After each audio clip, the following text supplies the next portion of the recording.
students, welcome to Kautilya Academy's online program. I hope you are all safe. I hope you are all at home. मेरा नाम समीर गंदे है. मैं I am a Kautilya academy educator and screen देख के आप समझ ही गए होंगे कि मैं आपको कौन से सब्जेक्ट पढ़ाने वाला हूँ. ठीक, ऑलराइट. कौन सा? हिस्ट्री. ठीक है भाई. अब today will be starting with our subject. ठीक, अब बहुत लंबा अपना सफ़र रहेगा, बट सबसे पहली जो शुरुआत होती है वो इस बात से होती है कि दो बातों से होती है एक्चुअली. पहली बात कि हम हिस्ट्री क्यों पढ़ते हैं. स्कूल में पढ़ ली भैया, छोड़ो, अब क्यों पढ़ानी है, क्यों हिस्ट्री पढ़ते हैं. दूसरी बात, एग्जाम पॉइंट ऑफ व्यू से हिस्ट्री क्यों इम्पोर्टेंट है.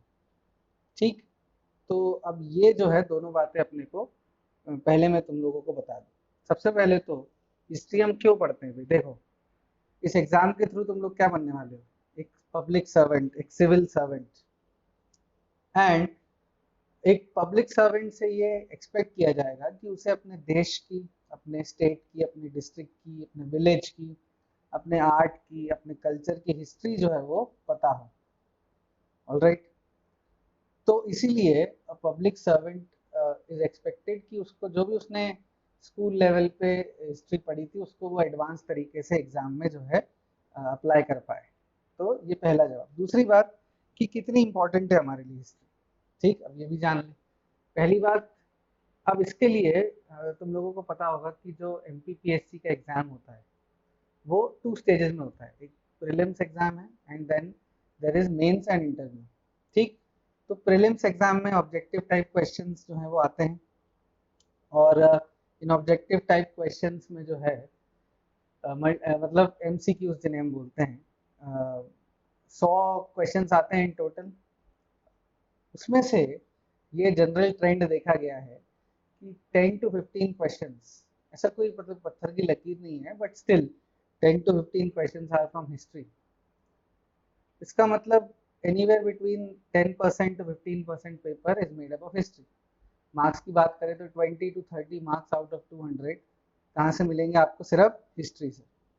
तो that is the importance of history in prelims. Mains में बात करें तो मेंस में इसकी इंपॉर्टेंस और बढ़ जाती है, क्योंकि जो पेपर 1 है मेंस का, उसका जो पार्ट ए है that completely focuses on history.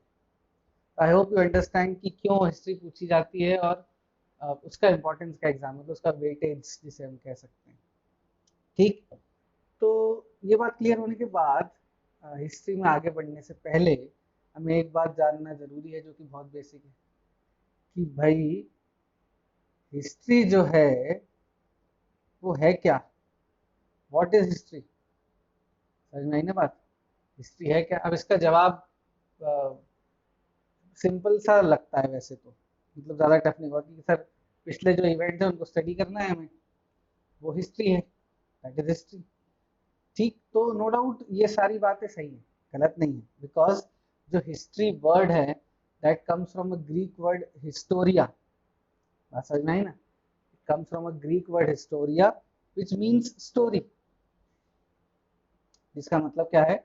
Story. तो no doubt history is a collection of stories, simply speaking. History is a study of, अगर टेक्निकली बोला है तो history is a study of events. पर इसमें एक चीज़ बड़ी इंपॉर्टेंट है. ठीक, इसमें एक चीज़ हमारे लिए जानना बड़ी इंपॉर्टेंट है, वो ये है कि सिर्फ इवेंट्स को स्टडी करने से कुछ नहीं होगा. ठीक, चलो फॉर एग्जांपल अगर मैं पहले तुम्हें अकबर के बारे में बता दूं और फिर मोहनजोदाड़ो हड़प्पा के बारे में बताऊं, तो मैंने कुछ गलत तो किया नहीं, मैंने तुम्हें हिस्ट्री पढ़ाई. पर इसमें गलती क्या थी? इसमें गलती थी क्रोनोलॉजी. ठीक, हिस्ट्री तब तक हिस्ट्री नहीं बनेगी जब तक हम उसे क्रोनोलॉजिकली नहीं पढ़ेंगे, मतलब जिस टाइम जो इवेंट हुआ उसको पहले पढ़ा जाए. तो simply speaking what is history? The study of events in a chronological manner. Clear है बात? यहाँ तक हमें बात समझ में आती है. चलो अब दूसरी एक बात, हिस्ट्री का कोई भी टॉपिक शुरू करने से पहले हमें एक बहुत बेसिक सी बात को रिवाइज करना पड़ेगा. मैं रिवाइज क्यों कहता हूँ? क्योंकि ऑलरेडी स्कूल में हमने इसके बारे में बहुत पढ़ा हुआ है. ये टाइम के कॉन्सेप्ट हैं, एक को बोलते हैं बीसी और एक को बोलते हैं एडी। अंडरस्टूड? क्या बोलते हैं? बीसी और एडी। ठीक, अब मुझे पता है कि सबके मन में आ गया होगा कि बीसी का मतलब है बिफोर क्राइस्ट और एडी का मतलब है, कई लोगों के मन में आया होगा आफ्टर डेथ, कई लोगों के मन में एनो डोमिनी। ठीक, कईयों ने क्या सोचा?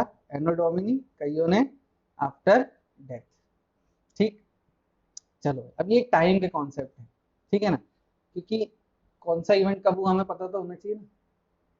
तो जो इवेंट क्राइस्ट के पैदा होने से पहले हुए वो इसमें आ गए बीसी, बिफोर क्राइस्ट। जैसे कि हड़प्पन सिविलाइजेशन अराउंड 2500 बीसी में फ्लरिश करती थी, मतलब क्राइस्ट के पैदा होने से 2500 साल पहले एक सिविलाइजेशन इंडिया में फ्लरिश करती थी। तो इसका मतलब सिंपल है, before Christ, years before the birth of Jesus Christ को हम क्या बोलेंगे? बीसी। कंफ्यूजन थोड़ा सा एडी के कॉन्सेप्ट में आता है, ठीक है। आपकी कंफ्यूजन क्या है? कई लोग इसको बोलते हैं आफ्टर डेथ, बात समझ में आई ना? कई लोग इसको क्या बोलते हैं? After death. ठीक, मतलब इसका मतलब समझो, एक साल है, या तो वो क्राइस्ट के पैदा होने से पहले हो, मतलब एक इवेंट होता है, या तो क्राइस्ट के पैदा होने से पहले हुआ होगा या फिर उसके मरने के बाद। अब इसमें प्रॉब्लम ये क्या है, जो जिन सालों में क्राइस्ट जिंदा थे उन सालों में जो इवेंट हो वो कहाँ जाएगा? तो ये जो आफ्टर डेथ का कॉन्सेप्ट है, एनो डोमिनाई का जो ये निकाला गया after death, it is wrong. ठीक, एनो डोमिनाई का मतलब होता है the year of our Lord, which means the year Jesus Christ was born. समझ में आ रही बात सबको? ठीक, मतलब कि या तो कोई इवेंट क्राइस्ट के पैदा होने से पहले हुआ या फिर उनके पैदा होने के बाद, सिंपल। ठीक, इससे मतलब अगर कोई इवेंट क्राइस्ट के जिंदा होते समय हुआ तो वो किस उसमें आ गया? एडी में। आई होप ये कॉन्सेप्ट अब आपको कोई कंफ्यूजन नहीं है और इसकी अंडरस्टैंडिंग जो है वो बिल्कुल क्या है? क्लियर। ऑलराइट, चलो, तो अब एक दिस इज इंट्रोडक्टरी लेक्चर। मैं तुम्हें इसमें बताना चाह रहा था कि हम क्या क्या पढ़ेंगे, हमारी सोर्सेस क्या क्या होनी चाहिए। ठीक, उसके पहले देख लें कि हमारी जो हिस्ट्री है वो कितने पार्ट्स में डिवाइडेड है। ऑलराइट, अब देखो, अभी तक इस साल हिस्ट्री का सिलेबस में चेंजेस आए हैं और हिस्ट्री के सिलेबस का एक टॉपिक जिसे बोलते हैं वर्ल्ड हिस्ट्री, उसे हटा दिया गया है। तो मेनली अपना जो फोकस अब किस पे रहेगा? अपना मेन जो फोकस रहेगा वो किस पे रहेगा? Indian history. ठीक, अब इंडियन हिस्ट्री को हम 3 पोर्शंस में डिवाइड कर सकते हैं। सबसे पहला एंशिएंट इंडिया, फिर मेडिवल इंडिया, फिर मॉडर्न इंडिया। ठीक है, अब ये बीसी और एडी का कॉन्सेप्ट हमने क्यों पढ़ा था? क्योंकि we have to recognize every era with a certain time period। अब सबसे पहले बात करते हैं एंशिएंट इंडिया। ठीक है भाई, अब एंशिएंट इंडिया तुम अगर नोटिस करो 5 लाख बीसी, समझ रहे हो? क्राइस्ट के पैदा होने से 5 लाख साल पहले। इतना पीछे क्यों चले गए हम चाहे तो और भी पीछे जा सकते हैं। क्यों? क्योंकि देखो हिस्ट्री क्या है, हिस्ट्री इज हुज हिस्ट्री, किसकी हिस्ट्री है वो? ह्यूमंस की हिस्ट्री। मतलब हमारे एंशिएंट पीरियड वहां से चालू हो जाएगा जहां से पहली बार हमें ह्यूमंस मिलते हैं, ह्यूमंस का डेवलपमेंट होता है। इसलिए एंशिएंट इंडिया सबसे बड़ा पार्ट है। ठीक, और ये चला कब तक? अगर तुम नोटिस करो 1206 एडी तक, मतलब क्राइस्ट के पैदा होने से 5 लाख साल पहले से लेकर क्राइस्ट के मरने, क्राइस्ट के पैदा होने से 1206 साल बाद तक जो है ये चलता रहा। अब 1206 में ऐसा क्या हुआ कि यहाँ पे एंशिएंट इंडिया खत्म हुआ और हम चले गए मेडिवल इंडिया की तरफ? ऐसा क्या था भाई? देखो, ये कोई मतलब कोई स्ट्रिक्ट गाइडलाइन नहीं है, बट कोई ऐसा इवेंट हुआ होगा जिससे पूरा एक रेवोल्यूशनरी चेंज आया। तो 1206 में इंडिया में मुस्लिम रूल एस्टेब्लिश होता है। ठीक है ना, क्या एस्टेब्लिश होता है? मुस्लिम रूल। और इसीलिए यहाँ से हम मानते हैं मेडिवल इंडिया की स्टार्ट। अंडरस्टूड? ठीक, और फिर 1707 में ऐसा क्या हुआ कि मेडिवल खत्म हुआ और मॉडर्न शुरू हो गया।